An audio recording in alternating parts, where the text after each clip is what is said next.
welcome to today's Energy Central Power Session entitled Powering the Digital Utility, Aligning Technology with Strategy. We're so glad you're joining us. Before we get started, I certainly want to give a big thank you to our sponsor, Bentley, for making today's event possible. And now I'd love to hand things off over to our moderator, Mike Smith, to kick things off. Mike, welcome to the event. You have the floor. Thank you, PJ, and thank you, everybody, for joining us today. Good morning, good afternoon, or good evening, wherever you are today. We do have an international panel today, so I wanted to make sure I covered all the time zones. What we want to do today, and we're going to get into a really interesting discussion. We have some great panelists. We've done some really good prep work leading into today's power session. First, what we like to do typically is just kind of provide a framework for some of the things we're going to be doing a deep dive into. So I'm going to just spend a few minutes looking at some industry data, looking at a few industry trends, but I think are going to get us all aligned in our thinking in terms of kind of what comes next in terms of diving into this discussion. So with that, PJ, if you could jump to the next slide, we're going to look at some things happening on the global marketplace. So this one looks at basically the grid investments around the world. We're going to look at generation in just a minute. The main point here, and as we walk through these, is that not only is there a lot of growth, there's a lot of urgency to that growth. So, and I'm sure many of you all here on the session today are pretty well versed in what's going on in the industry. But just as a kind of a few touch points, high level touch points, um, when you start thinking about aging infrastructure, I think we're all grappling with that. Certainly here in the U.S. and other parts of the world as well. Electrification to include electric vehicles, but also just electrification efforts by utilities. And of course, the big one is AI and data centers. It's driving a lot of the need for not only addressing the aging infrastructure, but also building out that infrastructure so that it can meet some of the needs of this really unprecedented explosion in demand. And I want to just preface that explosion in demand with a couple of thoughts. The utility industry has gone through similar issues where there's been a lot of growth. For instance, if you look back at the 60s and 70s when air conditioning was coming online, utilities had to figure out how to meet that load, and they certainly did successfully as an industry. I think the difference with this one is that we're trying to meet a lot of new growth and a lot of new load while also reinventing the way energy is generated and delivered. And I think that's kind of the crux of the challenge. And I mention that because this is causing utilities to really rethink just about everything they do. And that's why today's theme around strategy is something we'll be getting into. But a lot of that process change starts with the design effort. And that's some of the things that we'll be touching on today. So a lot of growth globally in terms of power grid investment. Similarly, on the generation side, on our next slide, you'll see a lot of growth in all the regions of the world as well.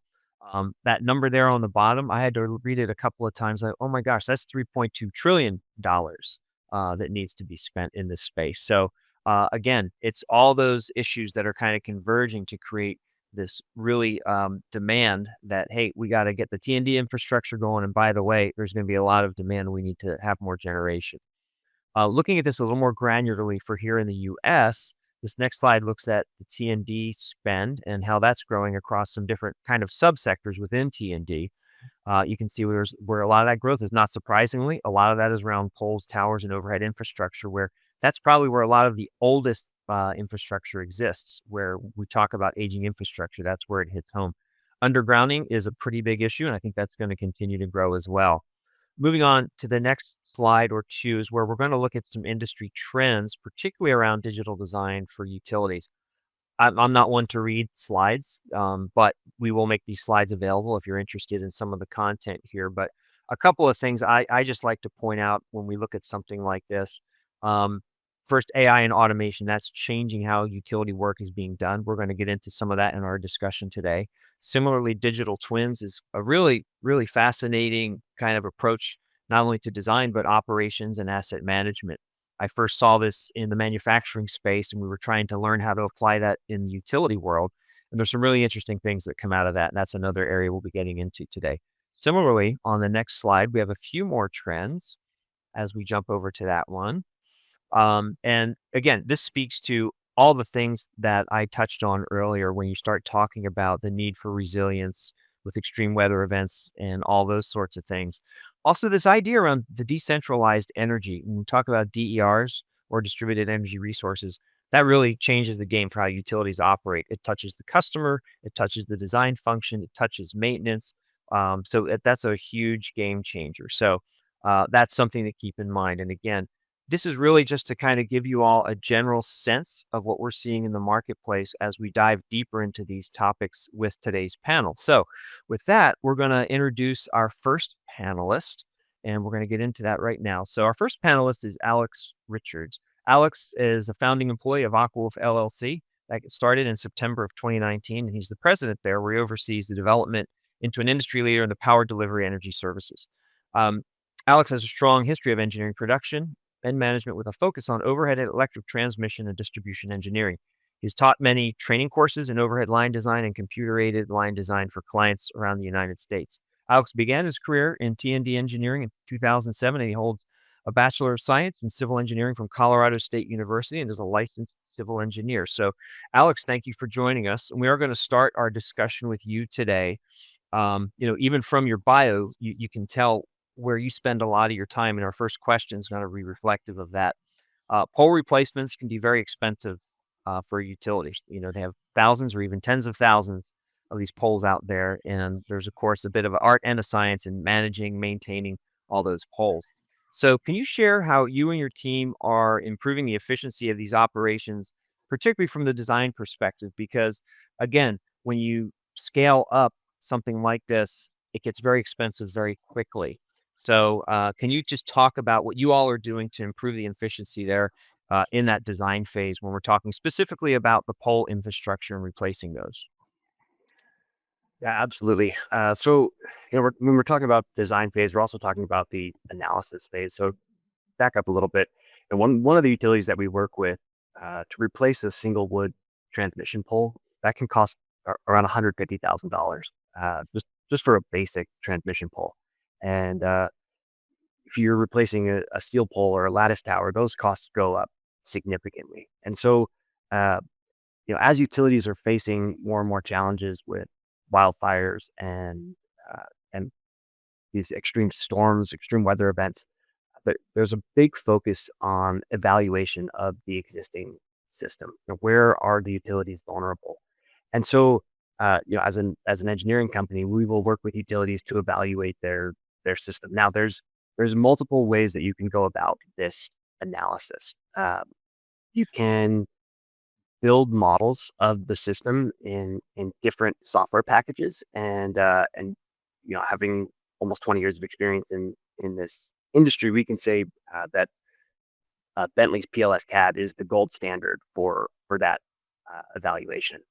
The challenge with PLS CAD is that it can be very expensive to build those models and to collect the data that is needed for doing those analyses. And so there's other software that you can build those models for cheaper and run a quick analysis.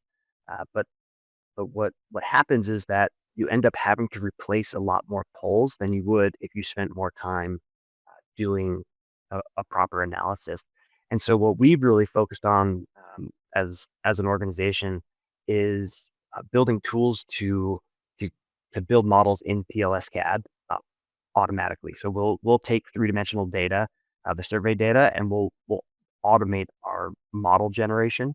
And so what that does is it allows us to produce a much higher quality model for the same price of the more inexpensive, lesser analysis type of models.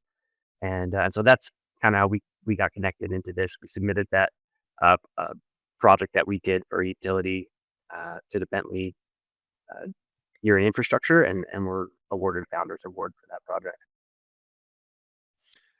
I want to ask you a follow up on that, Alex. One of the things you said, and I've tried to capture this correctly, so correct me if I'm wrong, but one of the things that you notice is if the utility and its partners does not spend sufficient time on the analysis side of things, the pole replacement is way more expensive. And I think I kind of have a general sense that. Can you give an example of what that looks like? So, for instance, when we did our analysis, we found X, which resulted in us being able to improve the cost and efficiency by whatever.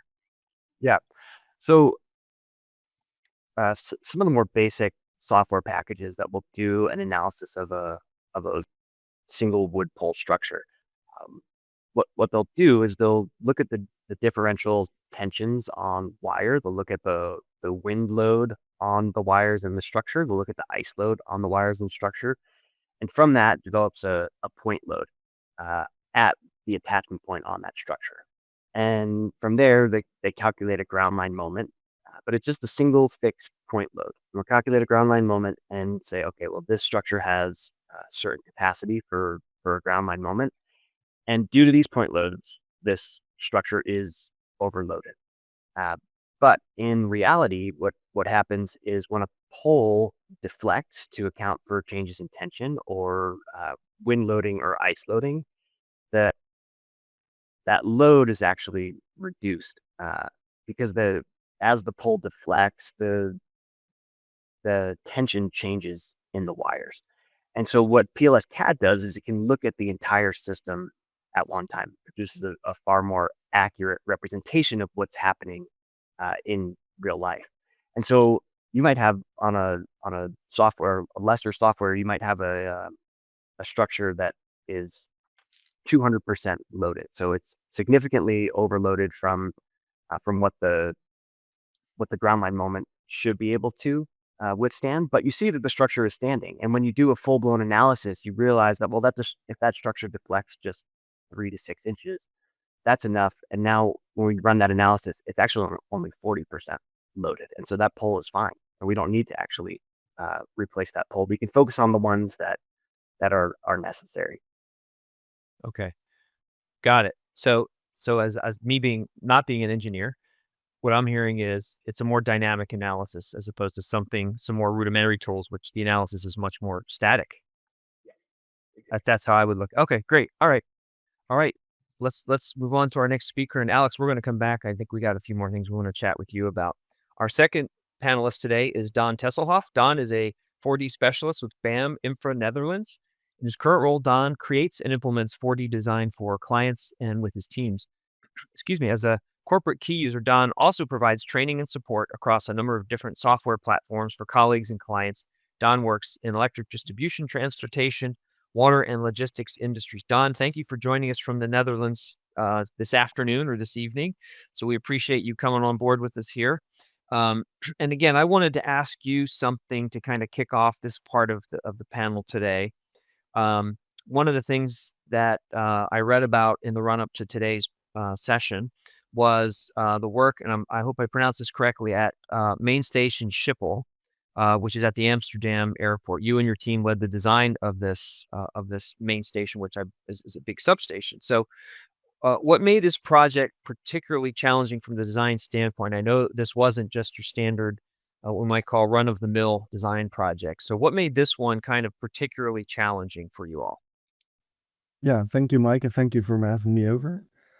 The main challenge was because the deadline of the project was a very tight scheduled one, and because it is located in the middle of the airport.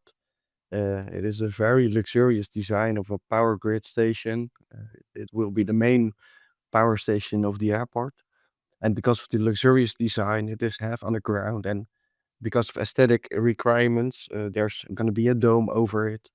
So very much engineering challenges.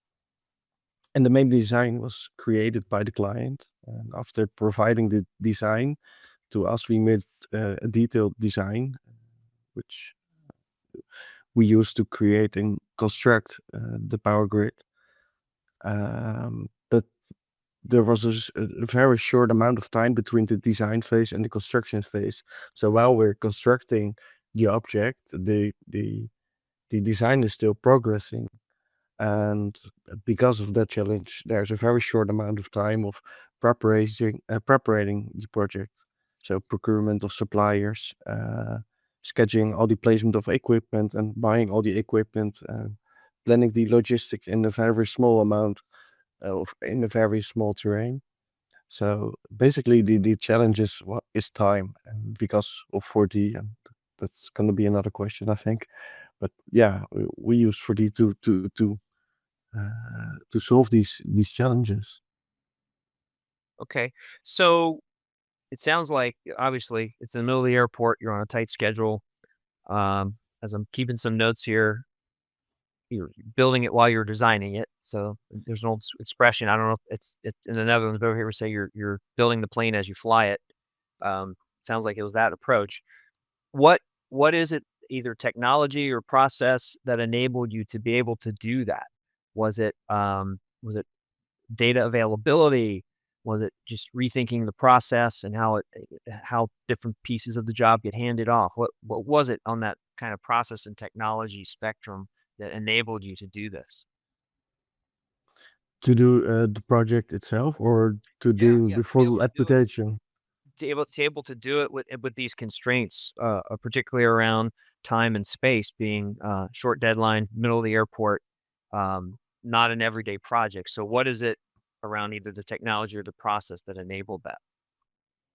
Well, it was both technology and the process. So we created a very expensive process around it because of and with a large project team.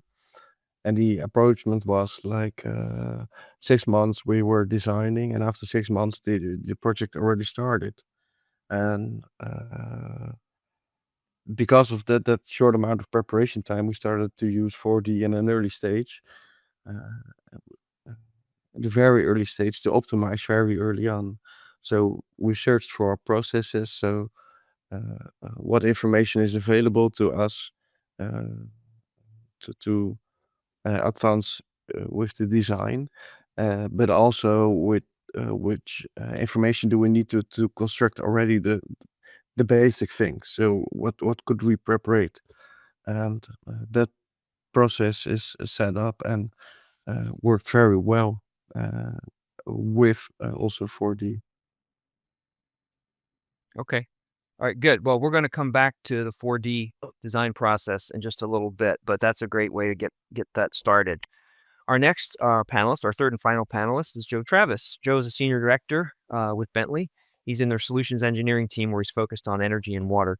He's dedicated 30 plus years of his career to improving infrastructure software and helping accounts reach their goals. His previous roles included leadership in customer success, go-to-market strategy, and content marketing with other major software vendors in the space. So he also has foundations in CAD, GIS, and GPS, as well as asset field inventory on electric distribution networks.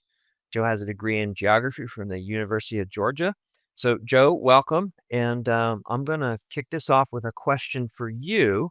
And I'm going to tap into those decades of experience that we just mentioned.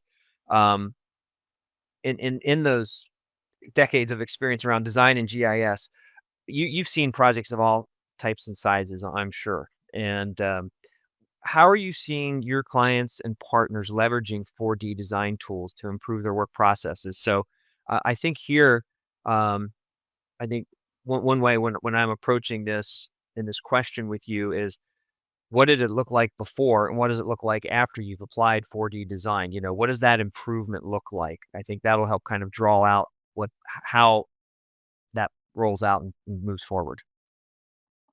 Yeah, thanks for the question, Mike. And overall, thanks for Energy Central hosting this and making sure that we're providing some awareness to the industry of what we're doing. Just as a reminder, Bentley Systems offers software for the life cycle of our energy grid, from energy production through generation, transmission. You heard a little bit about PLS, into the substation market, distribution, and even past the meter. And no matter which stage of these you're in, or for the attendees who are watching this, really, it's all about the data. That's what is the most important part of any of this. For the design, the analysis, the operations, the maintenance, the AI learning, it's all about the data. So if you have, clean and consistent data, you're gonna have a much more successful project. If you start to have fragmented information that you're trying to rely on, your decisions also get fragmented. They're inconsistent, and sometimes you're just not sure of these decisions. So having strong communication from leadership, making sure that anyone who is capturing or touching this data along the life cycle, it's really important to communicate why the data needs to be in the format that it is, why a CAD operator or a GIS technician is taking that extra step to add in that one additional field that they might see as tedious and time consuming. If you give them that reason why, they have a much better idea of the importance of their work as they go through their day. It offers the ability for so much downstream. You have better decisions that are made, better AI tools that are learning from that data, and overall, you're really helping the life cycle of the project. And, although we'd like everybody to use our Bentley System software, really the truth of the matter is that the data is going to outlive us all, and it's going to outlive all of the software that we're probably using today. Think about some of the data that you are using today. It may have come from last year, 5 years, 10 years ago, right? You're using some historical information, some scan data, some documents that you may have incorporated. So by really focusing in on clean, consistent data that's really populated with all the metadata for AI models to learn on, you're actually helping not only the current project and the efficiency of the life cycle of the project today, but you're actually providing a gift for the future people who are using that same data down the road. You're really doing the life cycle of the project a big favor by making sure that the data is clean and consistent as you move forward. Boy, when you bring up data, that opens a whole can of worms. I've probably asked you about 50 questions about this, but let me just ask two real quick. One is around data availability. So obviously there has to be some governance, and on these large design projects, there's multiple entities involved within the utility. There could be multiple departments. Then you're going to have your third-party engineering and design firms, et cetera, and even the construction side of things. So can you speak to availability of data a little bit, and what that looks like? Because that gets into things like a common platform and all those issues that make that available, as well as the governance piece. So speak to that around availability a little bit, if you could. I like to talk about open systems, open formats, open APIs when we talk about the availability of data. And that's really what Bentley is focused on, is making sure that there's an availability of this information to the entire ecosystem, and especially to people who are both technical and non-technical users in the organization. And I'll also touch on this word conversion. I consider that a dirty word in our industry. We convert from one format to the other and have to maintain multiple formats over the life cycle of the project. You start to wonder which format's the most recent, who touched it, who's making a decision about data. Is it old? Is it current? And so by opening up systems and opening up formats and opening up APIs and allowing the entire ecosystem and even multiple vendors to read each other's data, this is really an important step in the right direction. And we're really trying to do that with our iTwin and iModel technology. We're bringing in together so many different formats of information and trying to read as much as we can in its native format without that conversion. And that really gives you this vivid picture of both the past, the current state of the project, and potentially even the future, things that you can start to really design towards. And I think that's really interesting for both people who have very detailed technical knowledge of CAD GI systems. You may have some very strong experts in your organization who know how to run all the systems. But now what we're able to do is open up that data lake, if you will, and start to have access to all the different people in that organization who need to make an informed decision, from the most technical user to somebody who just can open up a web browser and get to the data. It's really important to be able to provide that type of access. It makes that informed decision-making process so much easier by allowing that open system, open API, open data format to be able to be leveraged throughout the organization. Yeah, and I know we've come a long way from the early days when you and I were in the early '90s with the GIS space and some of those clunky data issues that the industry has worked its way through. While we're on data, Alex, I want to ask you a little bit about data. So you kind of gave us a good picture of how you and your organization and your partners and your clients work through kind of this process of pole replacement, which can get pretty expensive pretty quickly. Um, with the thoughts we have from Joe on data, I wanted to ask you a little bit about the data sources that you all are using, particularly. We talked about some of the work you've done. What are the data sources that you're using where you have these breakthroughs and how you're changing that whole pole replacement, that whole design and analysis framework? What's the data that you're using that's helping enable that? Yeah, so there's really three sets of data that we're using to kind of that we bring together to do this analysis. The first is asset management data. Generally, we're pulling that from a utilities GIS system. We're combining that with field data, so kind of general verification of the asset management data. And then the final piece, and certainly probably the biggest piece, is the three-dimensional survey data.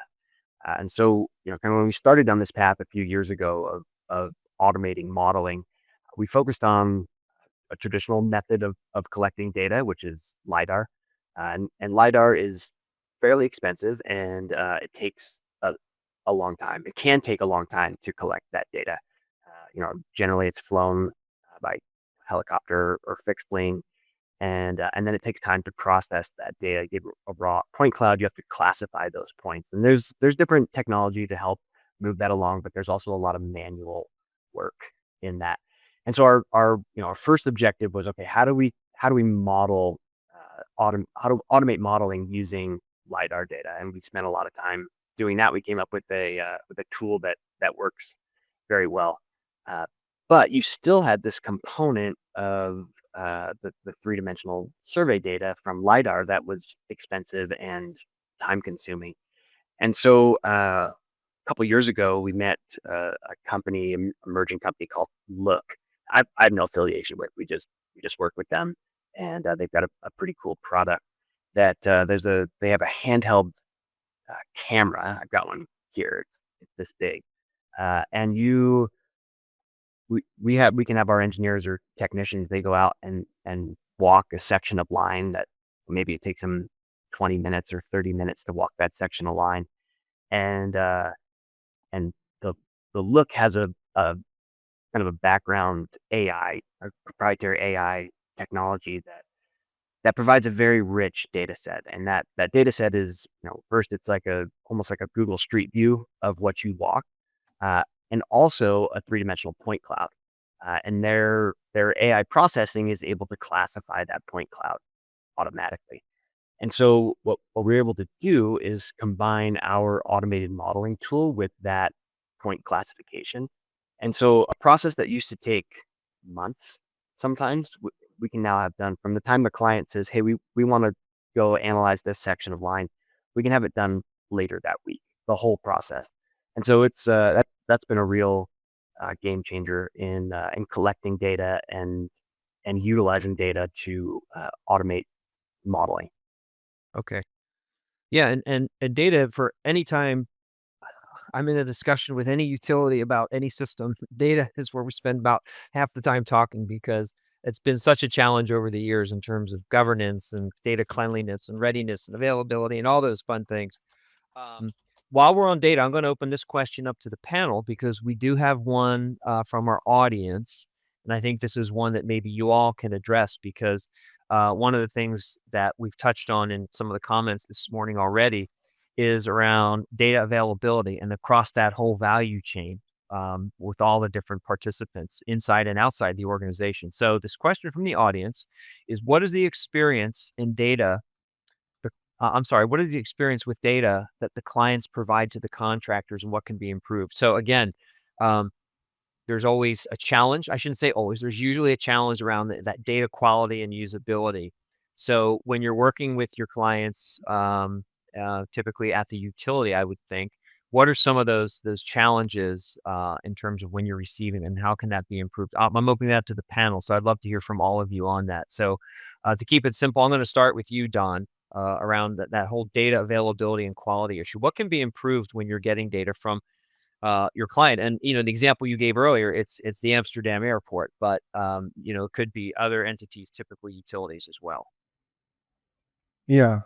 Yeah, thank you for the question. I think within data, for us, it is the design we receive because the design is made by an external company in preparation for the project for the client, and we will receive the BIM model that is on a level 2, might be level 1 sometimes, with very little data in it. And when we receive the data, we first need to analyze and import it into our own systems. And then we need to advance in our own design, and there is very much do-over work, like all data that is assigned to objects within the BIM model isn't reliable because it isn't gonna be checked up. It's just made with high speed to the client to serve the client with a design, so the client could give it to the contractor. But the data that is received by our client, um, yeah, isn't reliable for the contractor to use it and for working it further out into our own design. So there's very much do-over work. Right, and that, of course, adds to the timeline of the project and trying to keep things on schedule. So, again, data can be, the best thing that's ever happened, or it could be really difficult. Um, Joe, how about you? Especially with your background in GIS, data's always been a big challenge, and I think that's true in the CAD space as well, when we get more into the design of substations and other infrastructure. Um, what are you seeing when the data is coming in? How can that be improved? Yeah. I think what we're all kind of touching on here is the confidence in the accuracy of the data and the population of all the fields in the data. How confident is the utility that the data that's being supplied is going to be usable? Don just touched on it. Some of it needs to be remapped or resurveyed. I think one thing that we often find as well in utilities is the amount of what I call tribal knowledge, the ability to have word of mouth data. Go on down there behind the barn that used to be there, and that's where the pole is. That the transformer needs to be replaced. I think we've all dealt with that. And the barn's no longer there. The pole might still be there, but it's only a few people within that organization who might know where we're even talking about. So that type of word of mouth data information really needs a focus right now because we have a retiring workforce. It's harder to find new people, new talent, and for someone to come on board at a utility who has very little knowledge of the region, of the system, the grid that's been built over the last, 100 years. How are they supposed to know? So by putting mentoring, coaching, teaching programs in place and allowing shadowing to happen, where it's not all about just the digital data that's there. It's also, an awareness of spatial accuracy and your surroundings just by having that street smarts. So I'd like to point that everything is going to be in DGN or DWG or a shape file or a lidar file. It's not all like that. There's often that other part of the human side of data that we need to make sure that utilities are focusing on. Yeah, and that's hard. Um, that's really difficult to capture that and be able to use it going forward. Um, Alex, how about you? Again, you gave some really good examples of how you all working with data, but what are some examples of where what you're seeing with your clients can be improved, again, to help the design process be more efficient and more effective?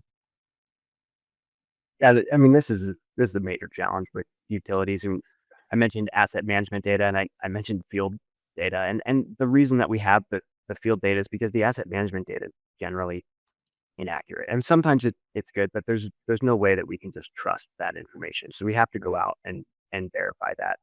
And so I think where this is going to go eventually is as photogrammetry and lidar and the AI processing of those things continues to improve, that will improve then the asset management data and the digital twin that we're able to produce from that data. And so, again, that's probably a little ways down the road, but I definitely see things heading that direction. If we get to a point where photogrammetry, you're able to scan a state in a day. Right now, that process of collecting the data is so much shorter. It's so much easier that now, okay, what do we do with that data? How do we put this to use in a way? And I think there's going to be a major opportunity for utilities and for the companies that serve utilities to to to make that data far more usable than it is right now.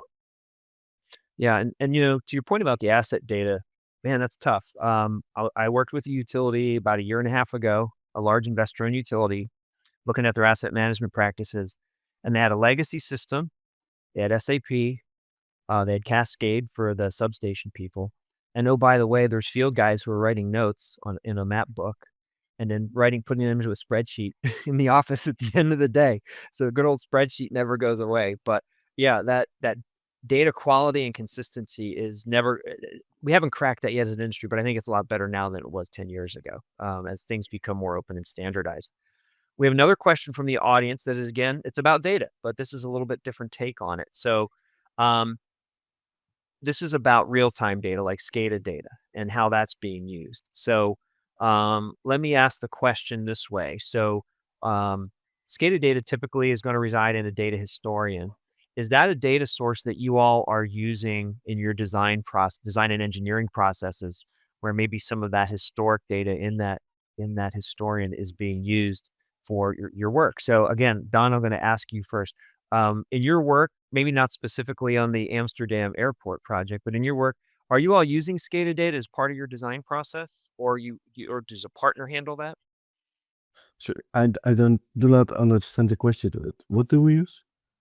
SCADA, supervisory control and data acquisition, control system data, from the distribution grid, for instance.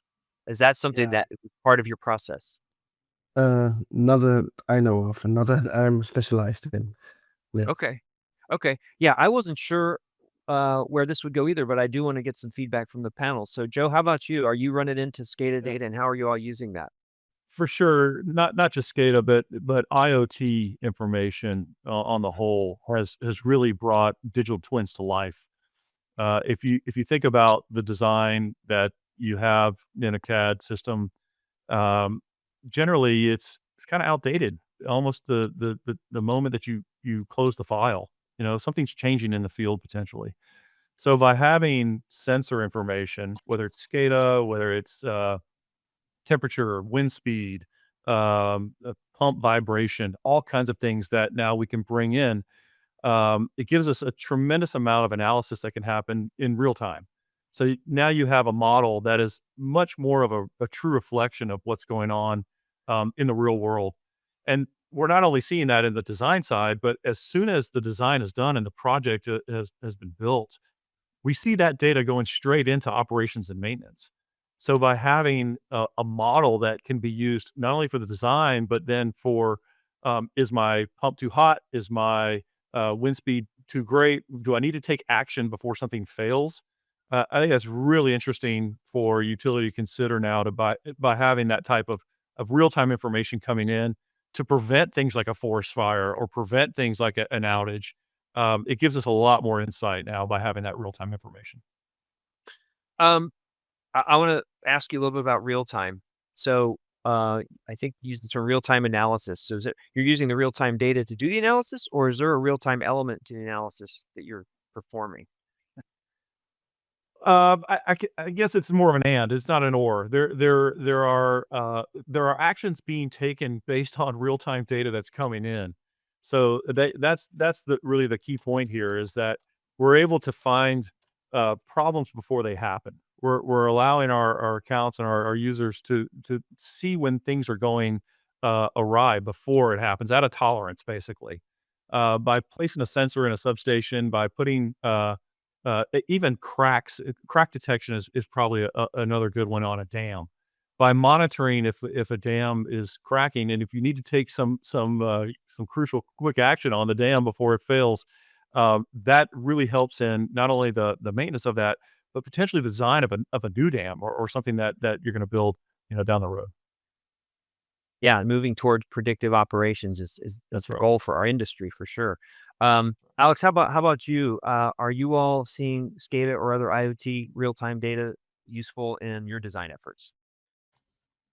So, I mean, we focus more on the poles and wires as a company right now. So Mhm.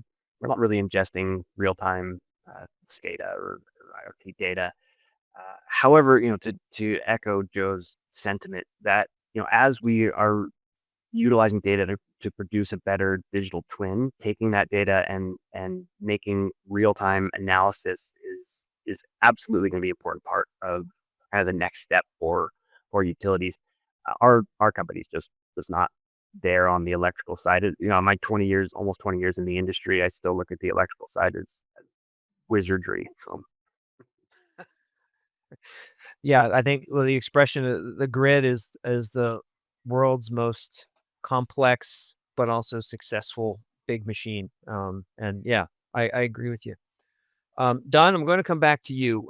In your opening remarks, you talked about the 4D design as part of what you were doing there at the Amsterdam airport. So help us and our audience understand a little bit how you're using the 4D design and the improvements that come with that. Is it a function of speed? Is it accuracy? Is it maintaining costs? Or are there even new capabilities that really come to light that help all those things around efficiency and effectiveness? Yeah, absolutely. Creating the 4D model increased our preparation time. So we started with 4D very early on to optimize the design, but also for optimize the design, the BIM model, but also the program and all the other preparations that need to take time. So we tried another approach. We tried to make the 4D model as flexible and reliable as possible. And we did that by creating WBS coding and add it to all data. So data in the BIM model and data in the documents, data in the program. So when everything was imported into the 4D model, it could be synchronized and updated independently of each other without loss of connection and without loss of assignment. So that makes us very flexible for changes. So when the program changes in the project team or the BIM model changes in the design team, we could very fast uh, import it into our 4D model and see the consequences of changes. So it increased our preparation time with a great deal.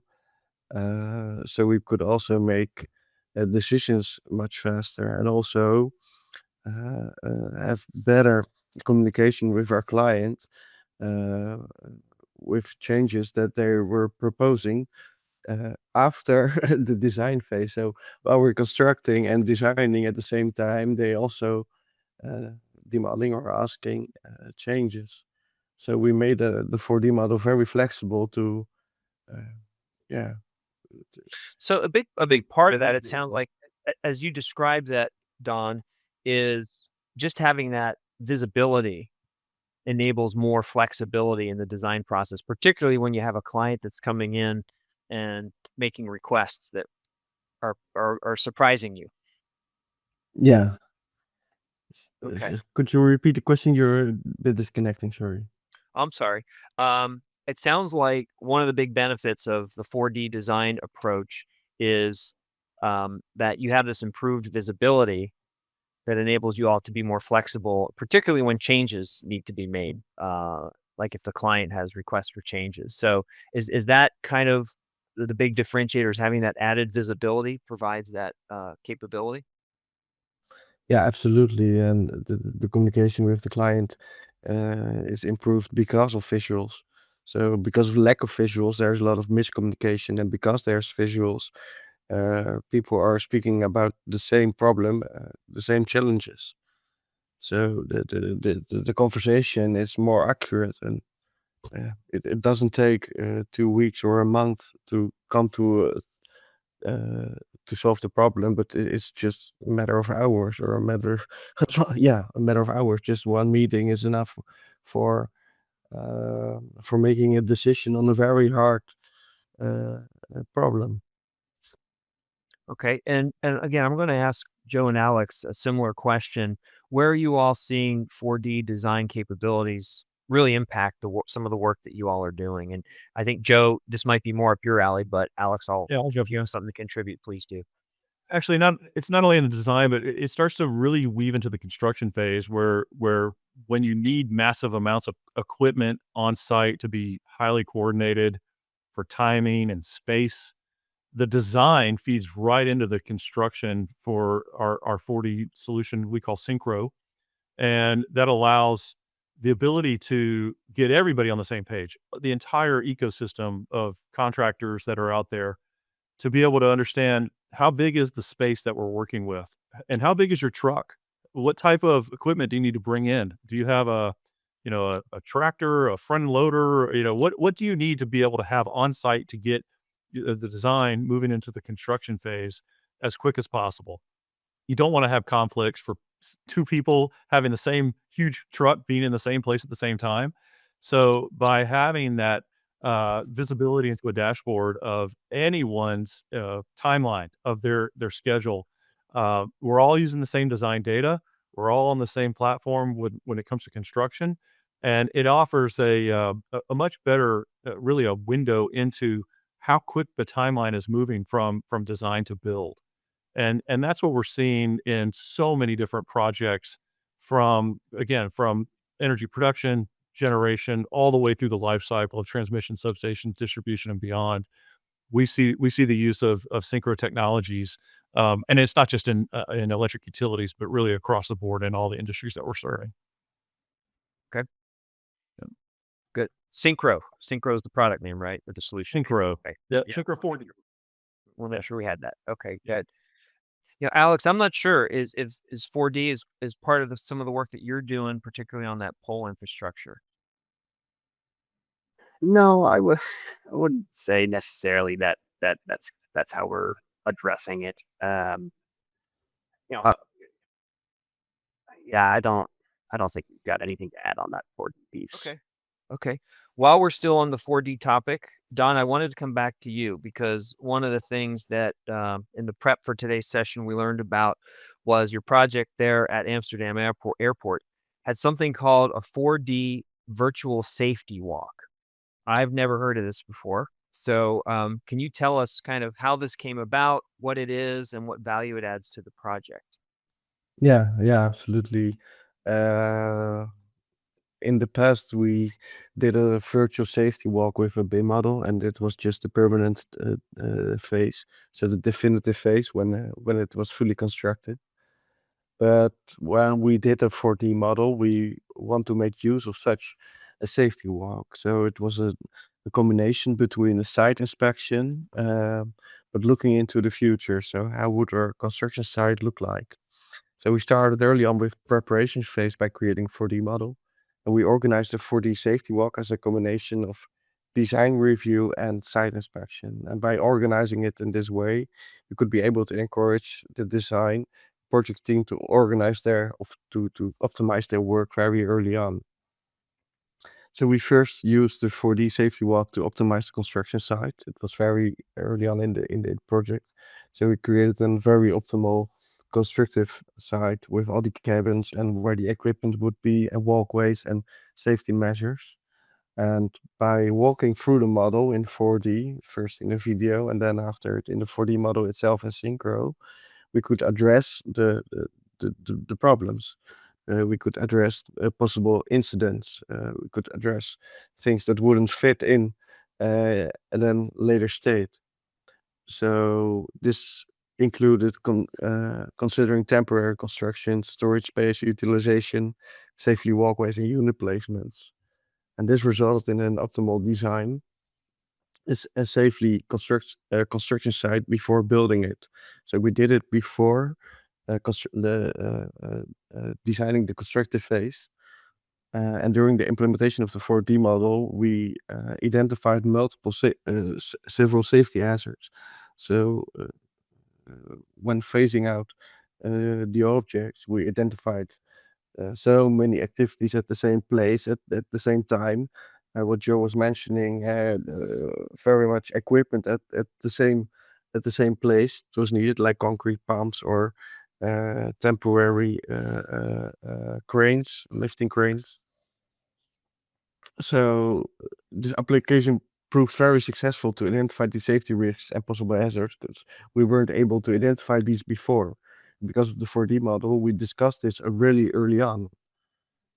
Project members of various backgrounds joined these sessions. So these sessions were held like a meeting, and everyone from different specializations like safety, but also constructive, the planners, everyone was in that room. So everyone with his specialization was reviewing the 4D model.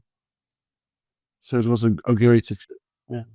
Oh, good, good. And actually, you answered one of my follow-on questions. I said, so who participates in this virtual safety walk? So it's everyone across the spectrum, all the different entities, all the players. And I'm trying to picture. So is it you're in a conference room and you're putting this up on the screen and your people are commenting on what they're seeing and then you're making adjustments based on that? Yeah, absolutely. So what I first do is exporting a video of the path that we're gonna walk, and then I play the video so everyone sees in advance, okay, this is what we're gonna review. And after playing the video, I will put on synchro and walk through the model so we have a 360 view of the constructor site, and everyone can point things that are might be a problem or might clash with other activities and things. So yeah, and when we identify problems, we notice it and we create a report. But everyone that's attending the session can get his action. So if there's a problem with the BIM model or the design, the designer is gonna solve that problem is gonna take that problem into the design team. If there's a problem with equipment, there's an executive that's gonna take it to the project team. If there's a thing with safety, there's gonna be with the safety team. So everyone um, joins the session not only to review with his specialization, but also to solve the problem after the meeting correctively. Mike, just to add on to what Oh, Mike's and after you saying, jump in. Yeah, please do. yeah, it's interesting for the for the gamers that are on the call here, people who grew up with a lot of video games. What we're talking about here is taking a 3D design that has a 4D component and potentially pushing it into a gaming engine, so that you have a really interesting interactive model here that's using the exact same design that you had in a CAD and GIS platform. Now you're seeing it either on a big screen or even in a VR environment, walking through, looking at the spatial relativity of buildings versus roads versus equipment, and really getting an understanding of what that model is going to look like before it's built, using real world conditions like a river or a mountain, aerial photography, satellite imagery, and bringing in that design and allowing that to sit on top of it before it's built, and allowing people to walk through it and really get a visualization of what that's going to look like. This not only matters to an engineering firm or the utility and the ecosystem, but could potentially even impact the general public who is having that not in my backyard type of sentiment. Mm. So if you wonder what a data center is going to look like in your backyard before it's built, now you can take that design, push it into this, basically synchro technology, use that gaming engine, and understand what that's going to look like from your front yard or your backyard and that perspective before anything's ever built. Yeah, so there's a whole new set of stakeholders that can benefit from that approach. Okay. Exactly. I'm gonna, I'm gonna ask you all a question, and I think that any discussion about how utilities are using technology today would not be complete if we didn't talk about AI. Alex brought up AI a little bit in his opening remarks, using that, I think it was called the Look camera. So I want to ask each of you, and Alex, I will start with you, maybe expand a little more on what you were doing with that Look camera or maybe some other instances. How is AI impacting, hopefully improving, the actual design and engineering work that you all are doing? I think there's a few things around the data side of things, but there's probably some process things as well. So, Alex, what are you seeing in how AI is helping you and your team do things? Yeah, from an engineering and data collection standpoint. So the look camera is something that we use often. That or my light in my office goes off automatically sometimes. Worries, you can still see it. Oh, perfect. So the look camera is that's utilizing their proprietary AI to take photos and photogrammetry and turn that into a point cloud. And then they're using AI to automate the classification of that point cloud. So when you collect a point cloud, it's just a bunch of points, but it's really important when you're modeling to understand what is that point? Is that a wire? Is that a pole? Is that an insulator? And so that's been, that's their proprietary stuff that's really been helpful. Where we've been looking at AI and starting to make some progress in what we're doing is taking those data sets and training AI to understand again what it's looking at, so that we can automate the drawing process. A lot of times we're creating base maps for our projects, and it's a very manual process. But it's fairly simple. Somebody looks, okay, this is a sewer, this is a storm drain, and we have to connect the dots. And so we're working on, kind of training AI to start to do some of that process for us. And there's still an aspect where, of course, we have to look over it and review what that's doing, but we're starting to take out some of that manual input and there's kind of the sky's the limit here. There's so much that we do in the engineering and design world for utilities that's if this, then this. And right now it does take uh, an engineer or designer to understand and know that, but it's still it's a very simple process when it comes down to it. And the tools now, uh, in terms of the AI models and the machine learning, you can really advance stuff very quickly. I think that this industry is going to look a lot different in a short amount of time. I mean, there's things that we're doing that are really going to change, uh, you know, the speed and the accuracy of modeling. We've already done some, and where we're headed is really going to change things significantly. So again, everybody talks about AI. It's a hot topic, but actually putting in the application of that, we're seeing real world results right now that, uh, again, it's going to change how we do business. Yeah. Yeah. Those are great examples. Thanks. Don, how about some of the work that you're doing? Are you seeing AI being part of your process or um, even changing how you all are deploying your staff and using your teams? So how's AI impacting some of the things that you're working on? Oh, we're not using AI for to the full potential. We could do very much more with it. But what we did at May Station Airport, we did make use of AI for creating the coding. So WBS linking it to the program and linking it to the BIM model and getting some advice. So the WBS isn't detailed enough to use as coding, so we needed to use a little bit of adjustment. So we used AI to look up for those adjustments for more detail. But I think in the future we can also train AI to site layouts. So with a few requirements and a few examples that AI will learn. You for new projects you can lay down a perfect site layout with minimum input and minimum time for preparation. So it will limit it to your time for preparation, and sometimes it takes days to create an optimal facing for your construction layout for 2 or 3 years.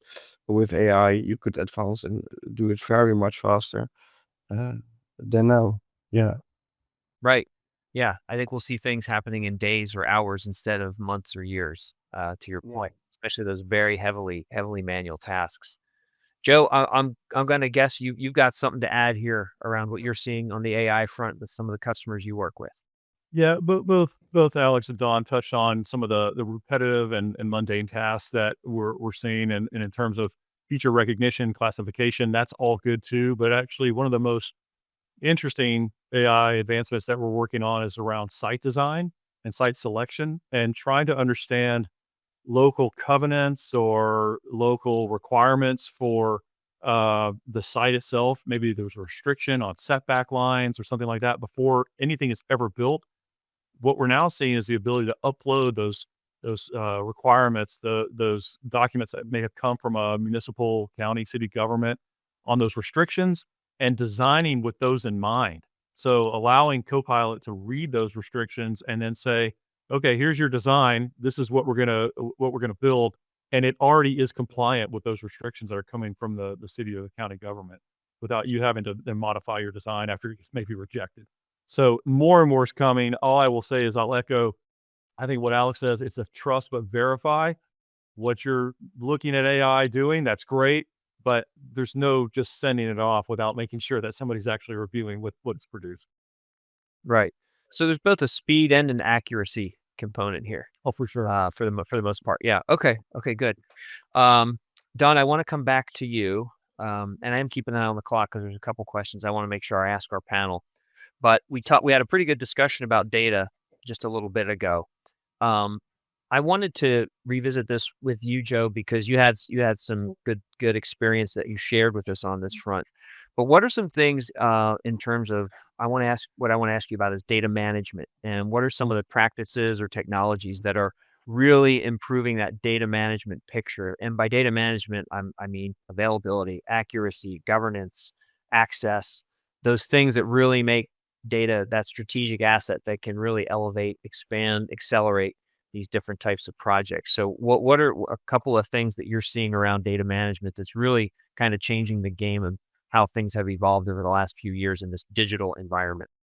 Yeah, I touched on this a little bit around, first of all, communication of why the data needs to be the way it is and the importance of that and stressing that importance, especially for an end user who's creating data and they're wondering, why do I have to add this one more field?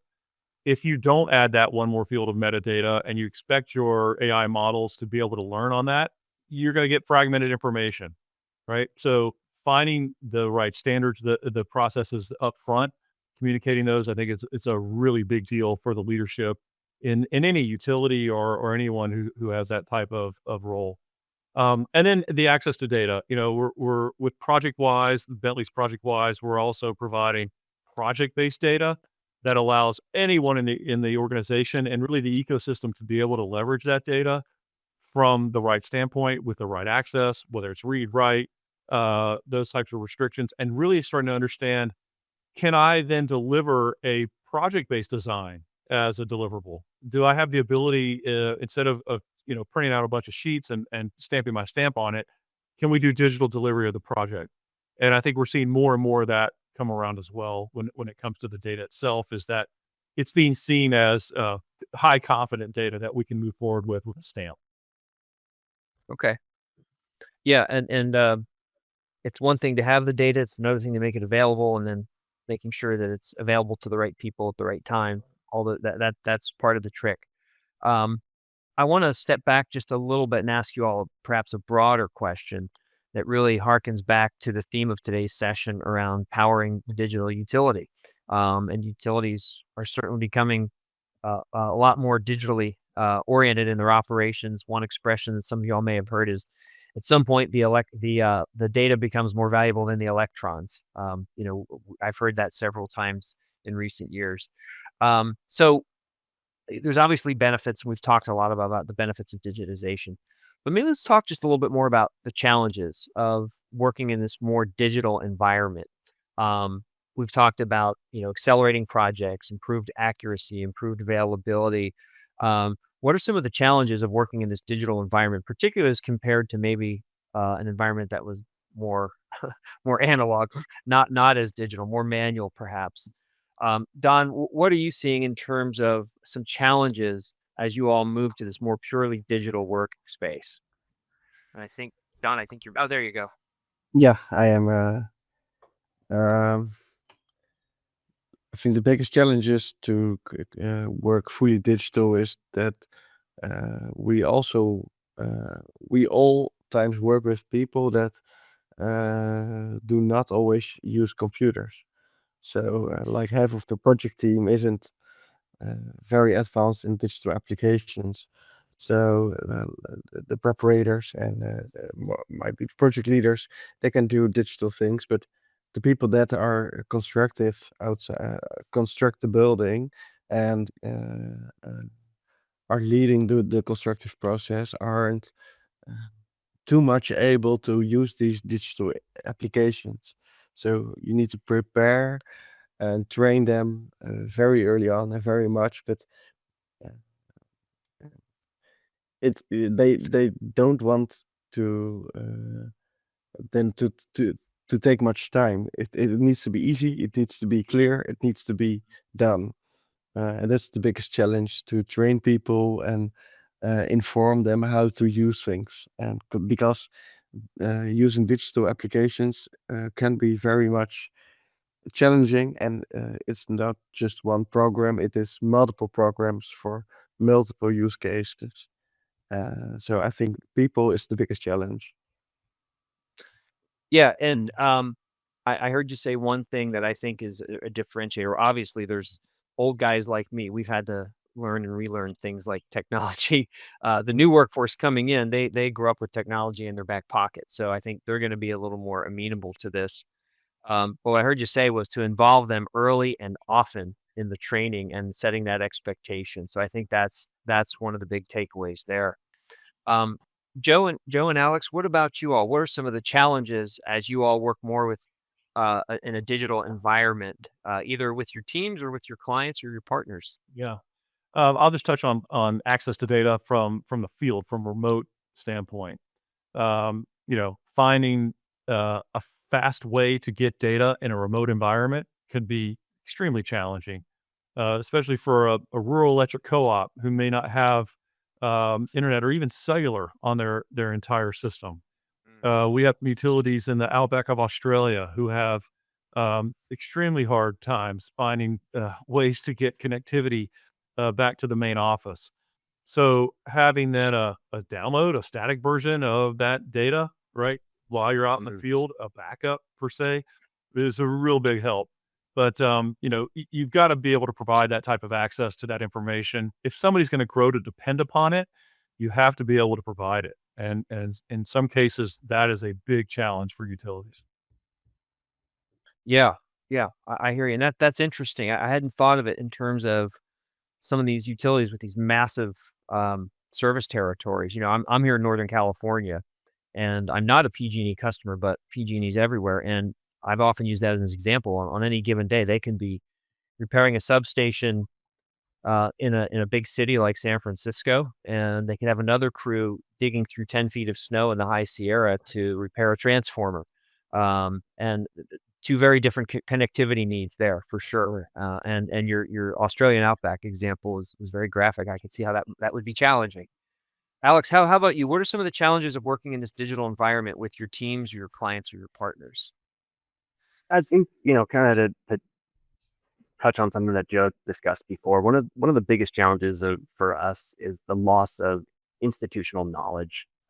So much information still exists in the heads and minds of somebody that's been working construction for 30 years, or somebody that's worked at a utility for 40 years. And we see obviously an aging workforce in utilities, and there's so much knowledge that lives with those people. And we see this even with our young engineers, because we're a company that has some remote folks. We're in the office less certainly than we were years ago, and and we see some challenges with developing our people and helping them to grow and really understand the ins and outs of the utility world. Uh, we've developed some training programs that help overcome that. But there's still the water cooler chats that don't happen like they used to. That some of that information is not necessarily being passed down at the rate that it once was. Even with all of the data that we have, there's still losses, and so that's one of the challenges that we face all the time, and we continue to face, and are coming up with new ways to train our employees and to help them to grow and develop in this digital era. Okay. Okay. That's good stuff. I do want to ask a really big picture question here. I'm going to ask each of you this. So let's just say that you all you're on a project. It could be a substation. It could be something in the generation space. It could be out on the distribution network. Um, and again, you're working in this very digital environment. Um, what would be one critical success factor that is gonna make sure that you increase the likelihood of success of your project? Again, in this digital environment, is it data availability? Is it having the right technology? Is it people? Is it process? And of course, it's probably more than any of those, but maybe if you could each speak to just one critical success factor in terms of being able to really move the ball or improve your processes in these design engineering projects. So, Don, how about you? What's one critical success factor that you all put in front of yourselves when you want to make sure you're successful out on a project? Um, Looking up for the word, but it's devotion by everyone. So devotion by the client and devotion by the project team. So if some people aren't convinced by the digital methods, then it isn't going to be successful. So when you want to create the perfect world in digitalization, you need to start very early on. At the start of the project, even when there's not even a contractor aligned, there needs to be started with digital applications. And everyone needs to be devoted to contribute digital. So it's not only in design, not only in program, but also in preparation, like facing the suppliers. Everyone needs to be aligned for a perfect example and perfect workflow for digitalization. And then it can be so much more. How do you say? It contributes so much more to our constructive process if everyone devotes to it and starts with it early on. Yeah. Okay, so getting everybody committed and Yeah. moving in the same direction. Okay, good. Yeah. Good. Alex, how about you? What is that one critical success factor that you want to have with you and your teams and yet go into a project? I think there's a lot of directions we could take this conversation because there's many components that make a project successful. But one of the things to tie it into what we've been discussing, and data collection for us is very important. For example, we did a project in New Mexico replacing a natural gas system in a mobile home park. And our offices are in California and Colorado and Texas, but they're all at least 8 hours away from these mobile home parks. And so if we don't go out there and collect all of the data that we need, and that can be very detrimental to our success on a project. We have to go back out and spend models and the that money. So yeah, again, that bring the look camera up. A tool like this, we go out and quickly collect, and we have all of this three-dimensional data. And if there's things that we miss, as a measurement we didn't take, well, we have now this data set that we can actually just go and measure. So that for us is the absolute critical component to success on the project, kind of tying it into what we've been discussing. Yeah, yeah, that's a good one. And it just keeps really underscoring the value of data, um, accuracy, availability, governance, all those things. That's one of my big takeaways here because sometimes it's easy to get lost in all the really cool, sexy technology, right? But at a very foundational level, it's the data. Okay, Joe, what's one critical success factor you like to see when you're working with your clients? Yeah, look, I'll throw the question back to the group and to all the attendees here. What's the one thing that's on the forefront of the minds of any utility, and that's safety.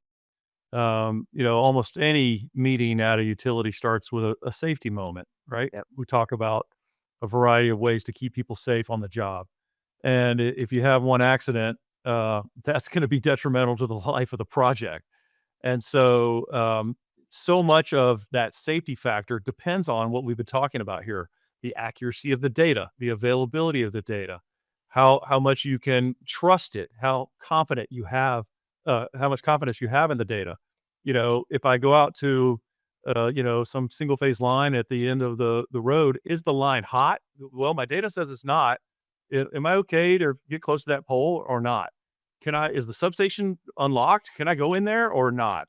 Right? What do I need to do to make sure that everyone is staying safe on the job site? And I think that's really crucial for utilities at the forefront of all of their meetings, all their minds, is to make sure that everybody's working in a safe and productive environment.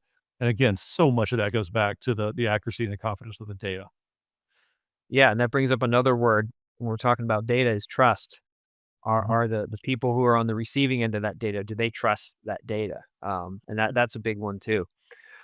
So as we get close to wrapping up, I want to step even one more step back and I'm going to ask each of you to put on your hat as the CEO of a utility. So you're an executive at the utility, and you know that you have these challenges, much of what we've discussed today around the aging infrastructure, this looming load and demand crisis, um, changes in turnover and staffing, new technologies coming online that you're still grappling with as an organization, how to put those to best use. So from that executive suite, and we're looking at all this stuff in this digital environment, what is maybe one or two things that you would want to tell and impart on your teams and your leaders? Hey, this is why we're doing this. This is why it's important. So maybe a little bit from that really strategic perspective, what are some of those important drivers that the executive needs to communicate down to those teams and those team leaders to make sure that this investment in technology is aligned with the strategic goals where, hey, we're trying to meet this demand. We need to improve reliability and resiliency. And by the way, we can't forget the customer and keeping that customer satisfied because they're starting to see choice as well. So it's core to our business. So, Don, again, I'm going to start with you from that executive perspective. What do you think is really important in terms of moving forward in this digital design space? Mute. I think you're on mute, Don. I'm not very good at these strategic things, but I can tell what I can what I have experienced, and that is because of the 4D safety walk. The 4D safety walk was mandatory for all of BAM's largest projects because of the great success. Uh, we did it for the Bentley Awards and sent it in, but we also did it on other projects, and it was a success also.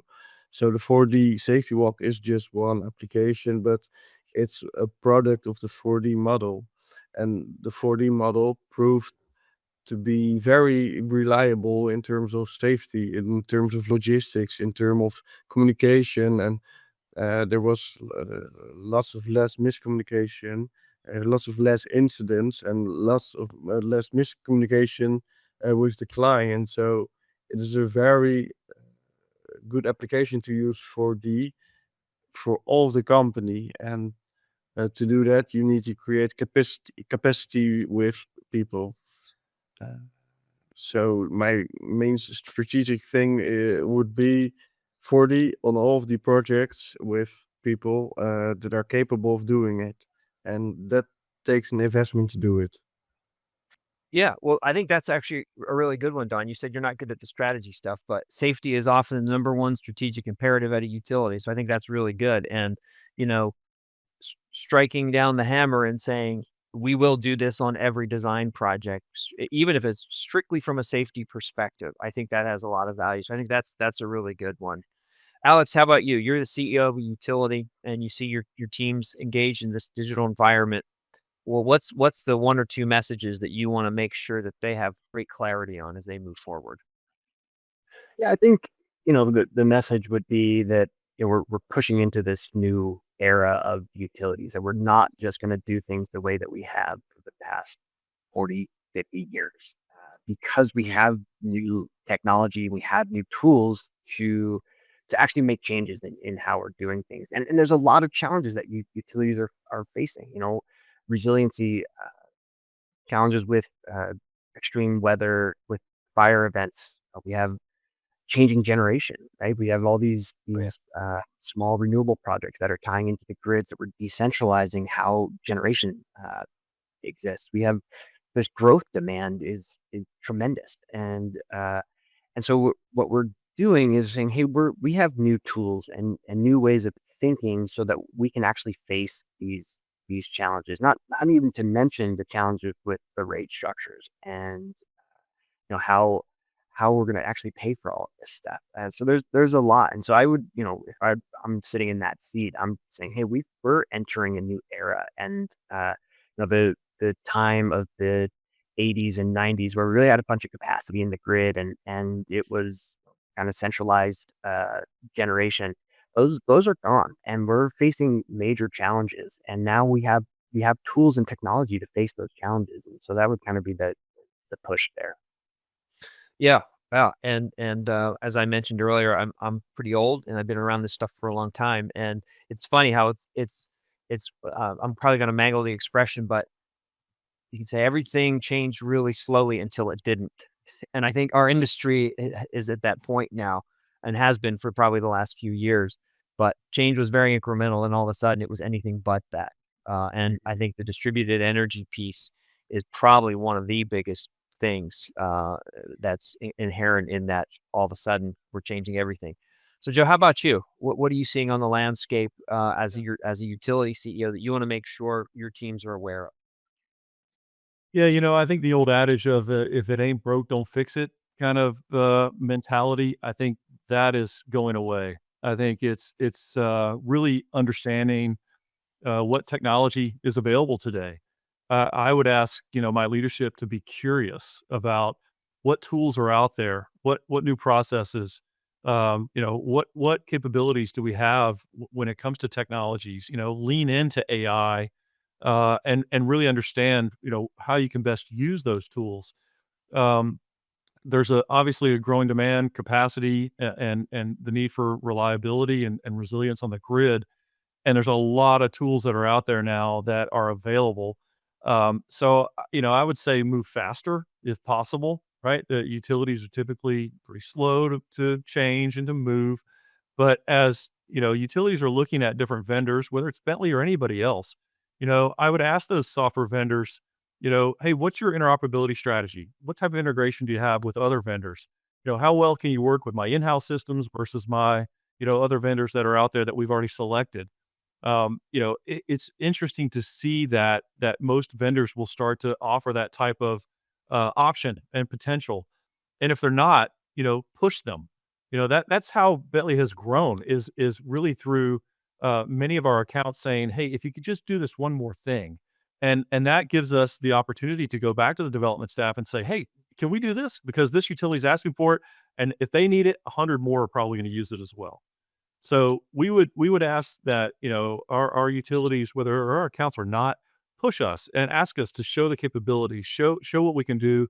If we can't, let's help evolve together. I think that's a really important part. Yeah, and a big part of that is communication and people being comfortable with asking those hard questions. That's right. So I think that also boils down almost to a cultural issue of, are we safe to ask these dangerous questions of changing things the way we've been doing them for years? And I think that's where we are as an industry as well. Well, listen, this has been great. I just want to take a minute and thank our panel, thank all of our folks in the audience, particularly those who contributed questions. This has been great. There will be some follow-up after this, and I'm going to hand it back over to PJ Davis to close us out. So thanks, everybody. And PJ, you got it. Thanks, Micah. Thanks, panel. Fantastic conversation today. And a special thanks again to Bentley for making today's presentation possible. For everyone tuning in, keep an eye out for a follow-up email with a link to the replay. And before you go, please take just a moment to fill out our short survey. Your feedback really makes our power sessions even better. On behalf of the entire team here at Energy Central, thanks for spending a part of your day with us. We look forward to seeing you on an upcoming event. Thanks and have a wonderful day.